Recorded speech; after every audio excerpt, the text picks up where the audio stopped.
നമസ്കാരം, news prime മലയാളത്തിലേക്ക് സ്വാഗതം. ഡൽഹി നിയമസഭാ തെരഞ്ഞെടുപ്പിൽ 70-ൽ 48 സീറ്റുകൾ നേടിയാണ് BJP കേവല ഭൂരിപക്ഷവുമായി അധികാരത്തിലേക്ക് എത്തിയത്. എന്നാൽ 2015-ലോ 2020-ലോ ആം ആദ്മി നേടിയ മിന്നുന്ന വിജയത്തിൻ്റെ അടുത്തേക്കൊന്നും BJPക്ക് എത്തിപ്പെടാൻ കഴിഞ്ഞില്ല. പണാധിപത്യവും കേന്ദ്രത്തിൻ്റെ അധികാര ദുർവിനിയോഗവും ശക്തമായി BJP പയറ്റി നോക്കിയിട്ടും അവർക്ക് പരമാവധി ലഭിച്ച വോട്ട് ഷെയർ ആം ആദ്മിയേക്കാൾ 1% അധികം മാത്രമാണ്.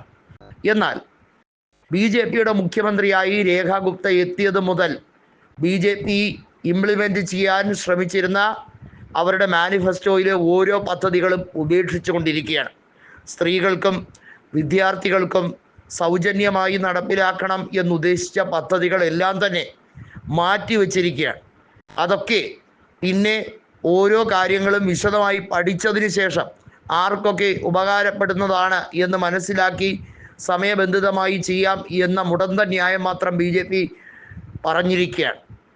നിലവിൽ മന്ത്രിസഭയിൽ തന്നെ വാക്തർക്കത്തിലേക്ക് കാര്യങ്ങൾ എത്തുന്നു.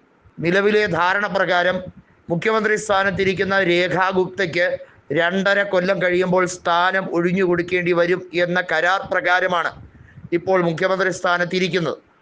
അതിനുശേഷമായിരിക്കും പർവേസ് സാഹിബ് സിംഗ് മുഖ്യമന്ത്രി സ്ഥാനത്തെത്തുക എന്നാണ് RSS നേതൃത്വത്തിൻ്റെ മറുപടി. നിലവിൽ വനിതാ മുഖ്യമന്ത്രി എന്ന രീതിയിൽ BJP നിയോഗിച്ചതിന് പ്രധാന കാരണമായത് ഡൽഹിയിലെ മുൻ മുഖ്യമന്ത്രി ഒരു വനിതയായതുകൊണ്ട് തന്നെയായിരുന്നു.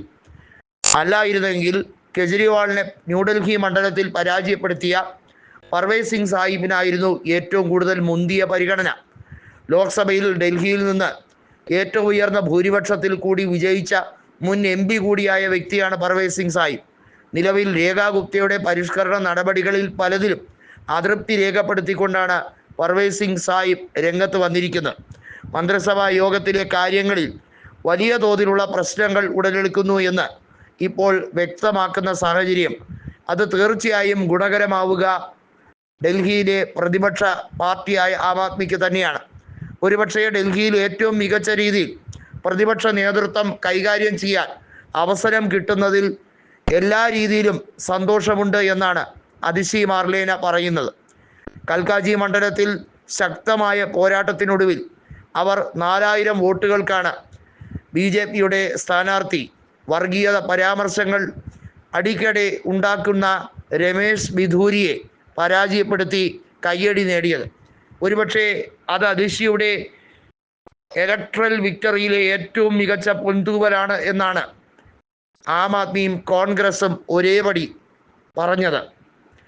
ശക്തമായി ഒരുമിച്ച് നിന്നാൽ അധികാരം തിരിച്ചു പിടിക്കാൻ കഴിയുമെന്നും BJPക്കുള്ളിലെ പിളർപ്പ് അത് ഓരോ ദിവസം കഴിയുന്തോറും അതിശക്തമായിക്കൊണ്ടിരിക്കുന്നു എന്നുള്ള അതിശിയുടെ കാര്യത്തെ പിന്തുണയ്ക്കുകയാണ് ഇപ്പോൾ അവരുടെ എതിർ സ്ഥാനാർത്ഥിയായിരുന്ന അൽക്ക ലാംബ പോലും.